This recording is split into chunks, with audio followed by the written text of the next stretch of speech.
Bonsoir à tous et bienvenue dans notre édition régionale. Voici nos principaux titres. Le mécontentement n'est pas tiré d'affaire. Et puis nous parlerons de l'inauguration ce matin du centre d'accueil et d'écoute des mineurs victimes de mauvais traitements. Notre invitée ce soir est Martine Brousse. Elle est la directrice de l'association La Voix de l'Enfant. Rien ne va plus donc à la clinique Saint-Pierre de Basse-Terre. Depuis le 18 novembre dernier, infirmiers, aides-soignants et personnel administratif sont sur le pied de guerre. Ils dénoncent des méthodes de management qui frôlent le harcèlement. L'autre revendication porte sur les salaires et sur les conventions collectives qui ne seraient pas respectées. Le point avec Marilyn Plaisir et Paul Labecca. Le LKP se prépare à la mobilisation. Le collectif a tenu une conférence de presse cet après-midi pour rappeler sa détermination. Il appelle à la grève générale le 14 décembre prochain pour que tous les points du protocole du 4 mars 2009 soient appliqués. La Martinique et la Guyane devraient être de la partie. Seule la CFDT ne sera pas dans la rue. Le reportage de Bruno Pencio-Villon et de Philippe Grenier. En bref, l'installation de la commission ad hoc gouvernance et institutions de la région Guadeloupe hier. Cette commission composée de conseillers régionaux devra acter les points d'accord et de désaccord sur les adaptations à proposer pour la Guadeloupe à la réforme territoriale décidée par le gouvernement. La réunion de la commission mixte a débuté cet après-midi sous la présidence de Victorin Lerel et de Jacques Gillot.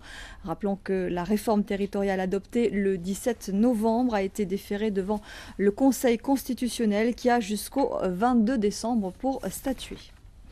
On vote en ce moment dans les CCI de Basse-Terre et de Pointe-à-Pitre. Elles vont bientôt fusionner pour former la Chambre des îles de Guadeloupe.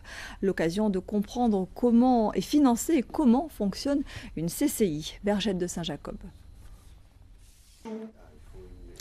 Roland Guichard, le gérant de Canélec Développement, était ce week-end à Marie-Galante. Il a présenté son projet de centrale électrique fonctionnant à la bagasse et à la canne fibreuse. Le concept actuellement à l'étude dans le sud Basse-Terre pourrait permettre d'alimenter en énergie l'usine Grand-Anse pendant la saison sucrière et de fournir 7 MW d'électricité le reste de l'année.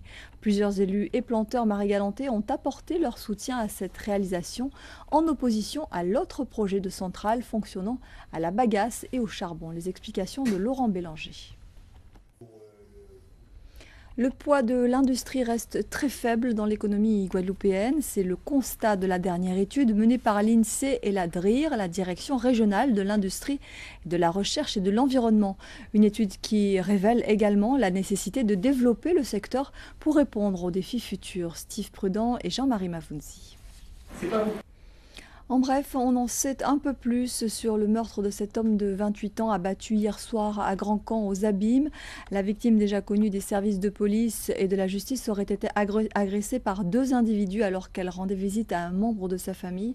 Elle a reçu 2 balles en pleine tête. Le mobile du meurtre pourrait être un règlement de compte autour d'un vol de scooter. Les auteurs présumés des coups de feu mortels sont toujours activement recherchés. Et le député maire de la ville des Abîmes, Éric Jalton, exprime, je cite, sa plus vive consternation suite à ces faits de violence perpétrés sur le territoire abymien. Le député maire demande un plan d'urgence pour la jeunesse, meilleur gage selon lui d'une diminution des phénomènes de violence.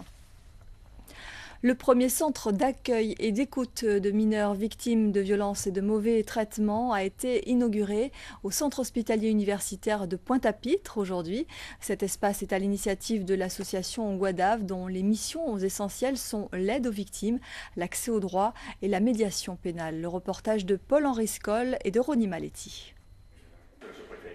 Et nous accueillons sur ce plateau Martine Brousse, bonsoir. Bonsoir. Merci d'être avec nous. Vous êtes la directrice de l'association La Voix de l'Enfant.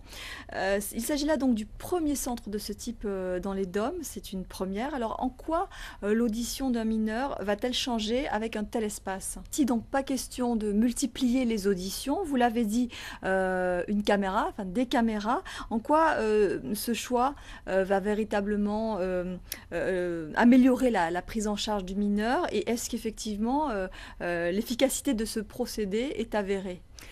Alors, est-ce que cette procédure est vraiment efficace au regard de tout ce que vous avez pu déjà mener dans les autres centres comme expérience? Tout à fait, nous rappelons souvent que l'enfance. Merci beaucoup Martine Brousse d'être venue sur ce plateau pour Merci nous à en vous parler. De m'accueillir et d'accueillir tous ces enfants. Merci. La coordinatrice du réseau des écoles UNESCO est en visite en Guadeloupe. Elle est venue faire le point sur l'évolution de ce jeune réseau. Des projets éducatifs, scientifiques et culturels. Celui du lycée du Lamentin porte sur la prévention des risques naturels. Le reportage d'Emmanuel Gombeau et de Philippe Grenier.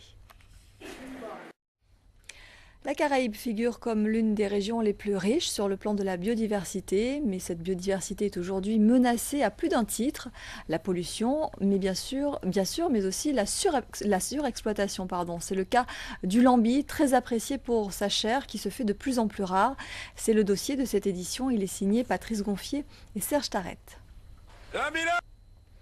En bref, le MEDEF de Guadeloupe et le MEDEF de la Martinique, main dans la main pour tenter de relancer l'économie des deux îles.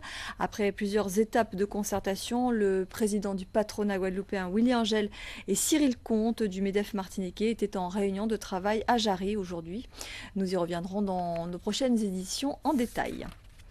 À quelques heures de la publication des résultats du premier tour, la situation se crispe à Port-au-Prince, en Haïti. Les candidats de l'opposition ont annoncé qu'ils n'accepteraient pas que le candidat du pouvoir, Jude Célestin, passe le premier tour. La commission électorale redoute des violences à l'annonce des résultats qui devraient avoir lieu dans la soirée. Le reportage de nos confrères d'Outre-mer Première. Voilà, c'est la fin de cette édition. Merci à vous de nous avoir suivis. Dans un instant, la suite de nos programmes. White Collar tout d'abord, 2 épisodes de votre nouvelle série. Et puis à 21h35, votre magazine Archipel. L'info revient demain à 13h avec Laura Séné. Nous, on se donne rendez-vous dès 19h30. Très belle soirée sur Guadeloupe Première. Merci.